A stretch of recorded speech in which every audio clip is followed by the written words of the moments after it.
محترم ناظرین، السلام علیکم ورحمۃ اللہ وبرکاتہ۔ میں سید جواہر علی عابدی حسین ستارے یوٹیوب چینل ٹیم کی طرف سے تمام ناظرین کی خدمت میں سلام عرض کرتا ہوں، اس امید کے ساتھ کہ آپ جہاں کہیں بھی ہوں گے خوشحال اور شاد ہوں گی۔ محترم ناظرین، حسین ستارے یوٹیوب چینل تمام مومنین کی خدمت میں، بچوں کی خدمت میں، جوانوں کی خدمت میں، خصوصاً والدین کی خدمت میں ایک نیا برنامہ اور ایک نیا پروگرام لے کر آپ کے حاضر خدمت ہے۔ انشاءاللہ آج سے یہ ہمارا برنامہ اور پروگرام مسلسل چلتا رہے گا۔ اس کا عنوان ہے تربیت اولاد۔ تربیت اولاد وہ سخت مرحلہ ہے جس کے سلسلے میں انبیاء علیہ السلام نے پروردگار عالم سے دعا طلب کی ہے۔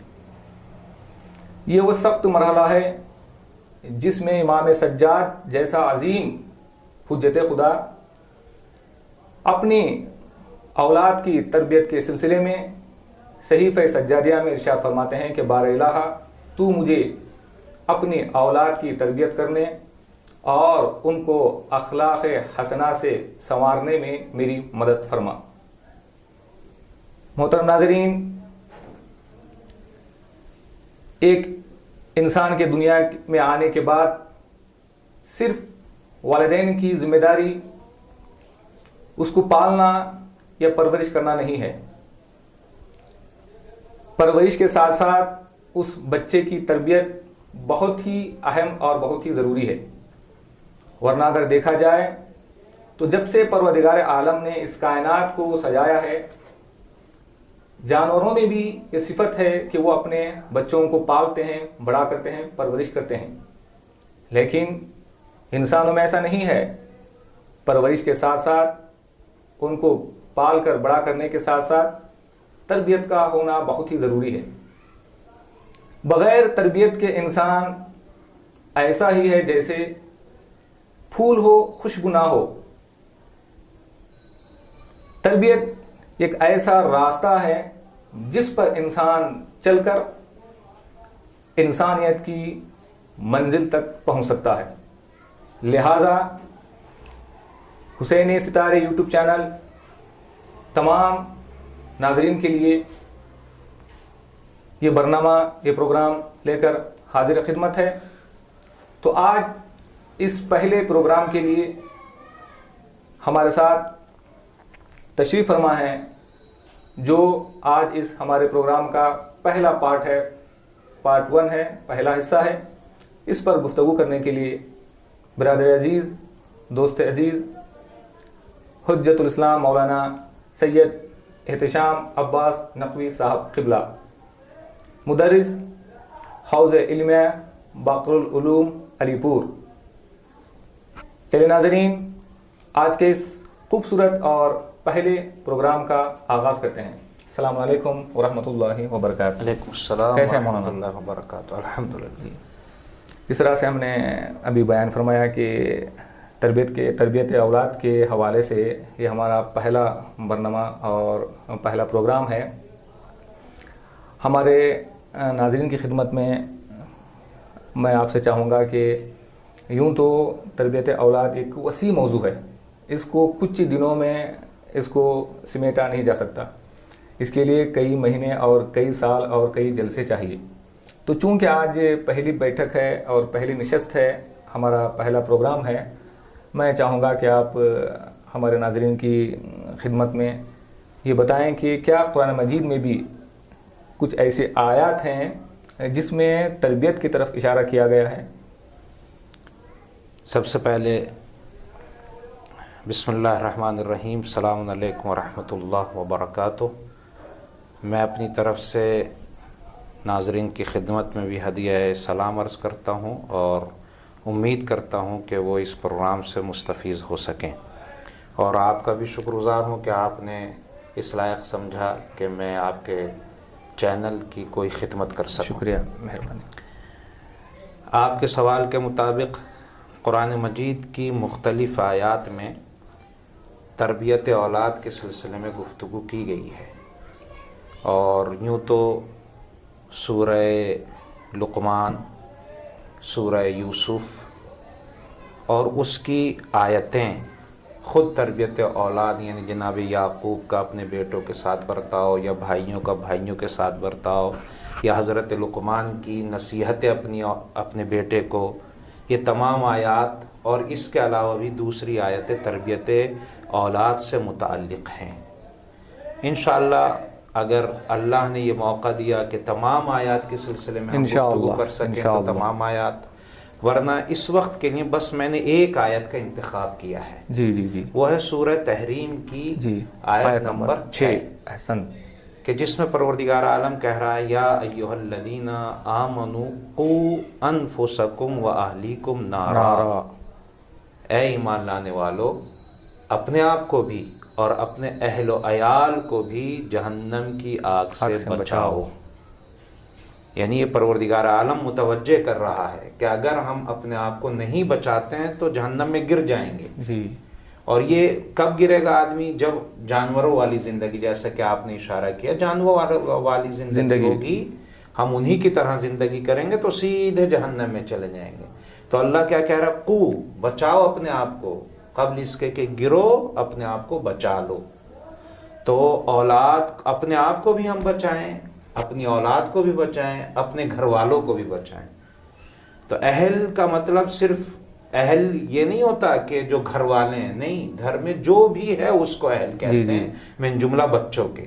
یعنی ایک سرپرست کی ذمہ داری یہ ہے کہ جس طرح وہ اپنے گھر کے کھانے پینے کا انتظام کرتا ہے، اسی طرح سے ایسی چیزوں کا انتظام کرے جن کے ذریعے سے بچے جہنم کی آگ سے بچ سکیں۔ احسن، جزاک اللہ۔ تو یہ آیت ہمیں صاف انداز میں اس بات کو سمجھا رہی ہے کہ ہمیں اپنے بچوں کی تربیت کا خاص خیال رکھنا ہے۔ صرف اسکول بھیج دینا، صبح کے ناشتے اور دوپہر کے کھانے، رات کے کھانے کا انتظام کر دینا، یہ کافی نہیں ہے، بلکہ ہم ان کے ہر قدم پر نگاہ رکھیں۔ جی، اس کا ہرگز یہ مطلب نہیں ہے کہ میں ان کی زندگی میں بالکل انٹرفیئر کرنے لگوں اور وہ کوئی کام اپنے اختیار سے نہ کریں، نہیں، ان کا اختیار ہو، میری نگرانی ہو۔ یہ نہیں کہ ہر کام وہ میرے کہنے سے کریں، نہیں، اپنے اختیار سے کریں، لیکن میں نگرانی رکھوں کہ وہ کر کیا رہے ہیں، جا کہاں رہے ہیں۔ اگر اچھی جگہ پر جا رہے ہیں تو میں انہیں تشویق کروں۔ تربیت یہ نہیں ہے کہ صرف برا کام دیکھا اور میں نے اس پر ٹوک دیا اور مار دیا، جو کہ بہت سے لوگ یہی سمجھتے ہیں کہ تربیت یہی ہے، یعنی برے کاموں سے روک دینے کا نام ہے تربیت۔ بہت سے لوگ یہ نہیں ہے، بلکہ اگر انہوں نے اچھے کام کیے ہیں، اگر وہ اچھے اول وقت نماز پڑھ رہے ہیں، اگر وہ جھوٹ سے باز آ رہے ہیں، اگر اپنے دوستوں کے ساتھ اچھی طرح سے پیش آ رہے ہیں، کلاس میں اچھی طرح سے بیٹھ رہے ہیں، تو میں ان کوئی ایسا کام کروں جس سے ان کو یہ احساس ہو کہ ہاں اچھائی پر بھی کوئی ہماری تعریف کرتا ہے۔ جی، اس وقت ہم نے بالکل رخ موڑ دیا ہے، کوئی برائی کرتا ہے تب تو ہم ٹوکتے ہیں، یہ اچھی بات ہے ٹوکنا برائی پر، لیکن دوسرے پہلو کو بھول جاتے ہیں۔ جس نے اچھائی کی ہے اس کی ترغیب ہونا چاہیے، اس کی تعریف ہونا چاہیے، شوق دلانا چاہیے کہ تم نے یہ اچھا کام کیا ہے، جس کے نتیجے میں اسے یہ احساس ہو کہ ہاں میں اچھا ہوں۔ اور اللہ نے انسان کے اندر یہ فطرت رکھی ہے کہ ہر انسان اچھائی کو دوست رکھتا ہے، بس ہمیں اس اچھائی پر اس کو ابھارنا ہے۔ تو یہ آیت واضح سی آیت ہے، اور اس آیت کے سلسلے میں قرآن مجید نے سورہ تحریم میں خاص کر کے حکم دیا ہے۔ کتنا خوبصورت پیغام ہے، دیکھیں۔ تو ہمیں اس آیت کو سامنے رکھنا چاہیے، اور صرف ہم اسی آیت کے ذریعے سے یہ سمجھ سکتے ہیں کہ تربیت بہت ضروری ہے۔ خود نہیں بچنا ہے بلکہ اپنے گھر والوں کو بھی بچانا ہے۔ خود بچ جائے تب بھی جو ہے وہ اس کے گھر والے نقصان میں رہیں گے، اور گھر والے اگر جو ہے عمل کے ذریعے سے، تربیت کے ذریعے سے اگر آگے بڑھ گئے ہیں تو جو مربی ہے وہ بھی جو ہے خسارے میں رہ سکتا ہے۔ خود بھی جو ہے بچ کر رہے، اور اپنے بچوں کو بھی، اور اپنے اہل و عیال خاندان کو بھی جو ہے بچائے۔ احسن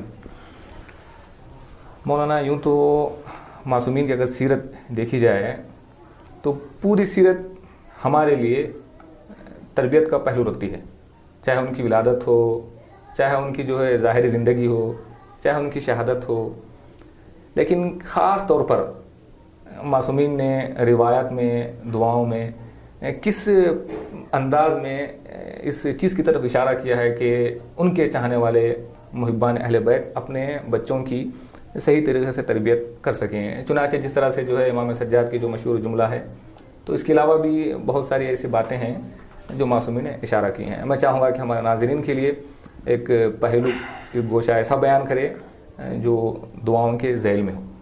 دیکھیں، میں مقدمتاً ایک بات یہ کہوں آپ سے کہ مولا کائنات نے بہت اچھا جملہ ایک حدیث میں ارشاد فرمایا ہے. مولا فرماتے ہیں، اور یہ اس تفسیر صافی میں ربنا حب لنا من ازواجنا و ذریاتنا قرۃ اعین، اس آیت کی تفسیر میں تفسیر صافی میں یہ مولا کا جملہ انہوں نے نقل کیا ہے، مولا امیر المومنین علیہ الصلوۃ والسلام کا. مولا فرماتے ہیں ما سألت ربی ولدا نذیر الوجہ، میں نے اللہ سے یہ دعا نہیں کی کہ مجھے خوبصورت بچہ عطا فرما، یہ دعا نہیں کی میں نے. پھر مولا کیا کہتے ہیں ولا سألت ولدا احسن القامہ، اور میں نے یہ بھی دعا نہیں کی کہ جس کا جسم اچھا ہو، باڈی اچھی ہو، دیکھنے میں اچھا لگتا ہو، قد و قامت اچھا، یہ بھی دعا نہیں کی.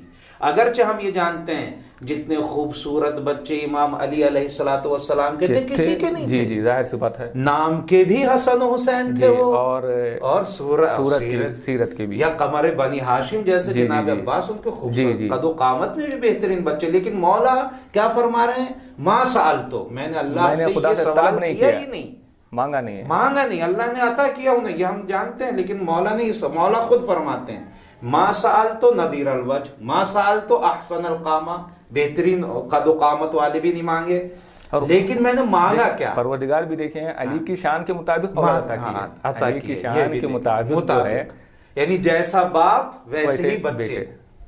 لیکن مولا کیا کہتے ہیں ولیکن سألتو، لیکن میں نے اللہ سے دعا مانگی. کیا دعا مانگی؟ ولدن، ایسی اولاد عطا فرما مطیعین للہ، جو اللہ کی اطاعت گزار ہو. کیسی اولاد مانگی؟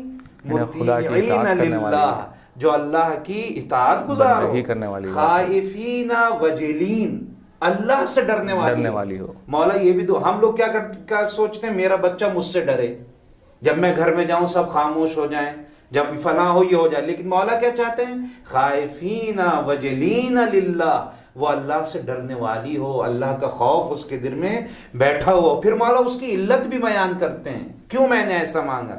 حتی اذا نظرت الیہ وہو مطیع للہ قرۃ بہ عینی، یہاں تک کہ میں جب اس کو یہ دیکھوں کہ وہ اللہ کا اطاعت گزار ہے تو میری آنکھوں کو ٹھنڈک مل جائے. کیا اس جملے سے مولا کیا اشارہ کر، جب وہ اللہ سے ڈرتا ہوگا یقیناً اپنے باپ کا احترام کرے گا، یقیناً اپنی ماں کا خیال رکھے گا، یقیناً اپنے استاد کی عزت کرے گا، یقیناً اپنے بھائیوں کا چاہنے والا. ایک چیز اس کے پاس آ گئی، یعنی اللہ کا خوف، اللہ کا مطیع بن گیا تو سب کچھ ہے.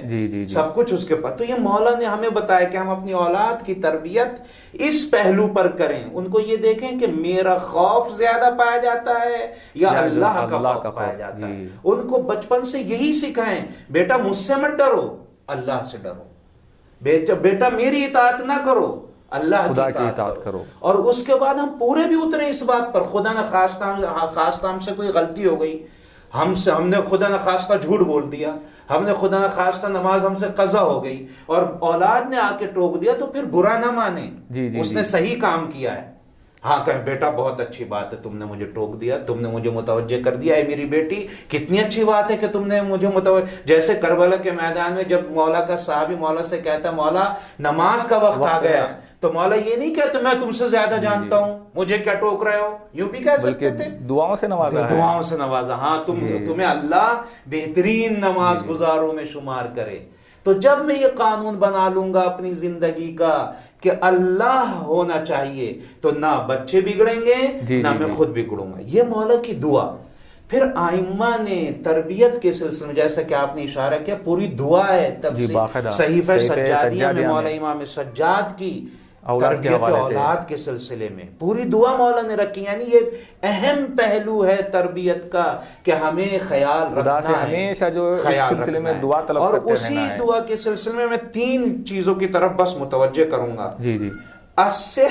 کیا مولا اس دعا میں ارشاد فرماتا ہے, اصح لی ابدانہم, اے میرے پروردگار میرے بچوں کا میرے لیے جسم اچھا رکھنا. جی جی جی. یہ مولا نے دعا کی. وَأَدْيَانَهُمْ, ان کا دین اچھا رکھنا. دین اچھا رکھ. پھر مولا وَأَخْلَاقَهُمْ, ان کا اخلاق.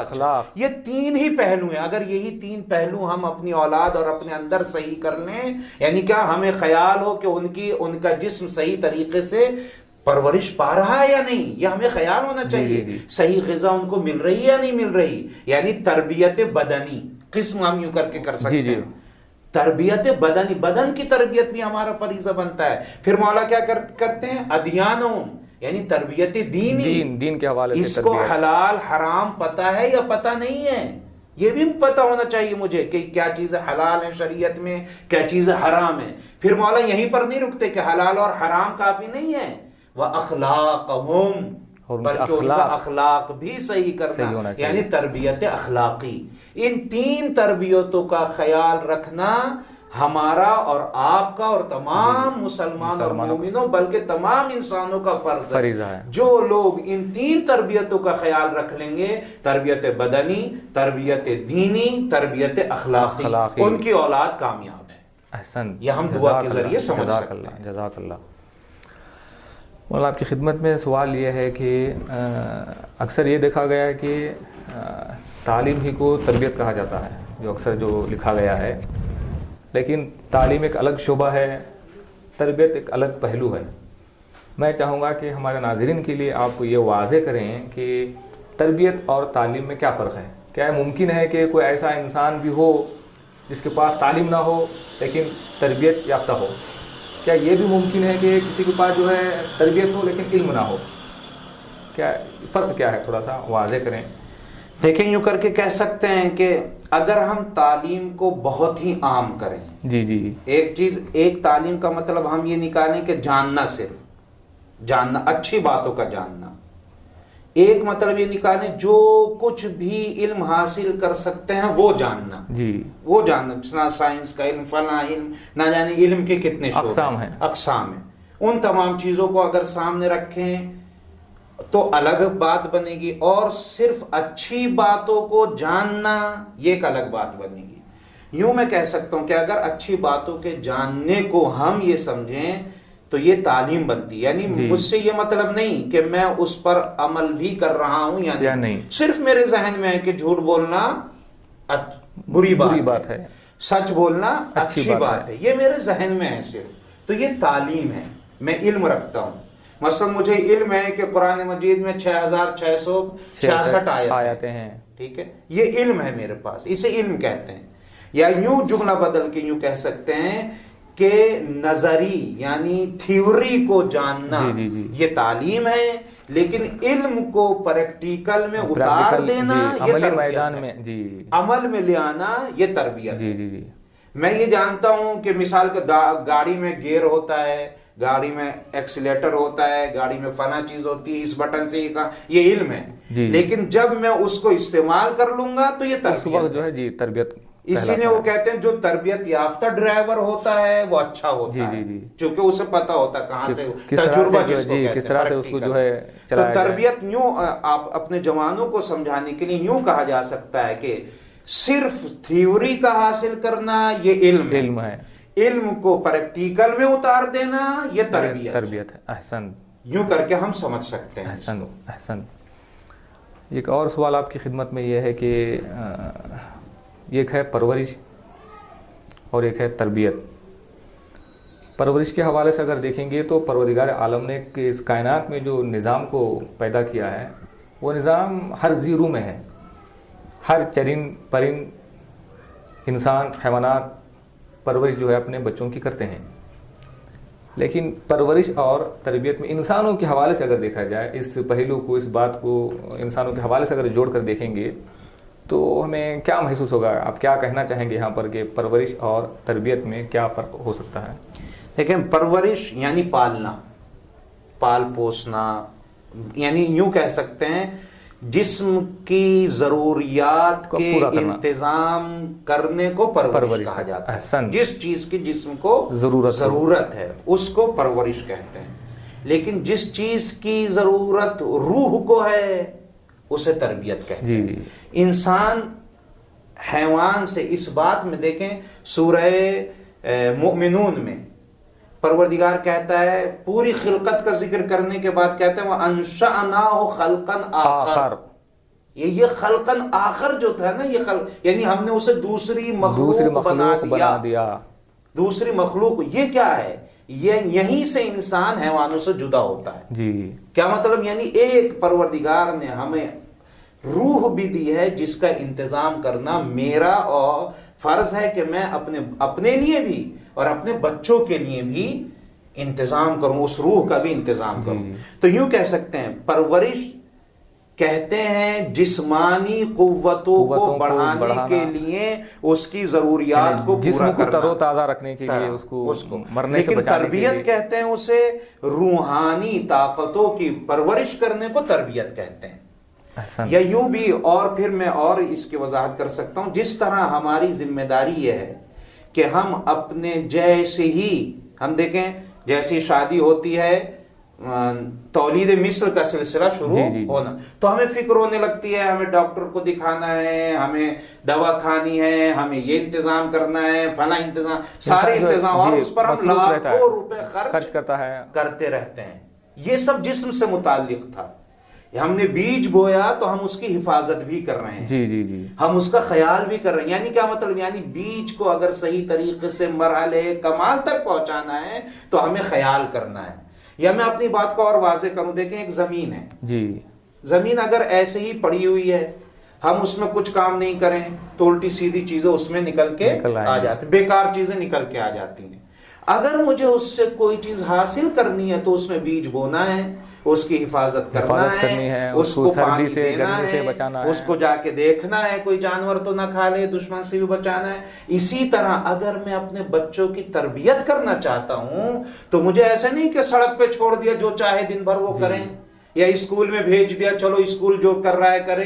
نہیں، میرا بچہ ہے تو مجھے اس زمین کی طرح سے اس کا خیال کرنا ہے. اگر میں خیال نہیں کروں گا تو وہ اسکول سے، گلیوں سے، محلے پڑوس سے بالکل اس زمین کی طرح جس کا کوئی وارث نہیں ہوتا اور اس میں خراب چیزیں نکل آتی ہیں، اسی طرح سے میرے بچے میں خراب چیزیں آ جائیں گی اگر میں ان کا خیال نہیں کروں گا.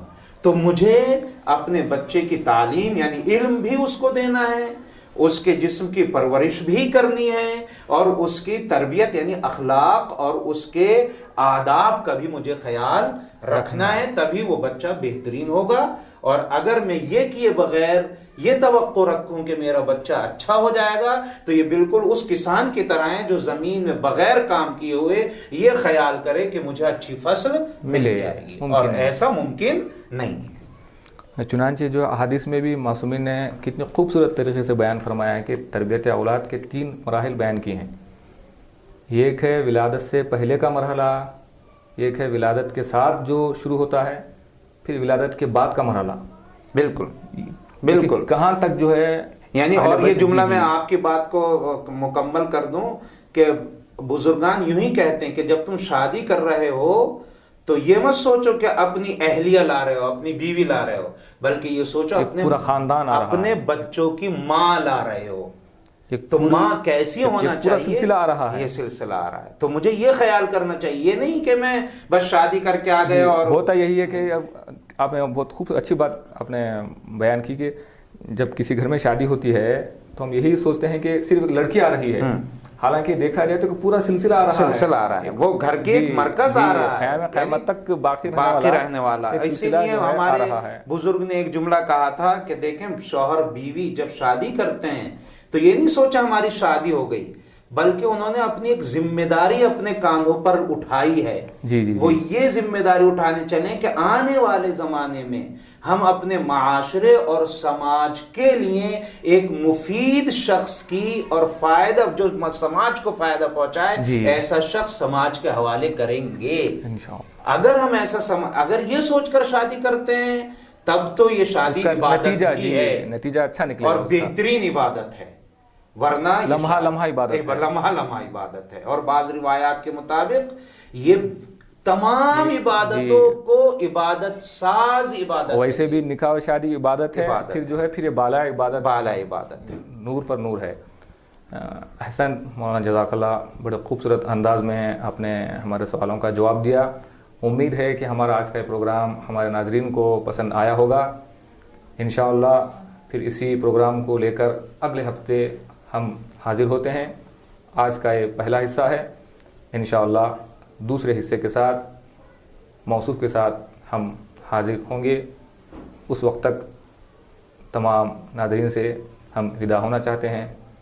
خدا حافظ، فی امان اللہ، والسلام علیکم ورحمۃ اللہ۔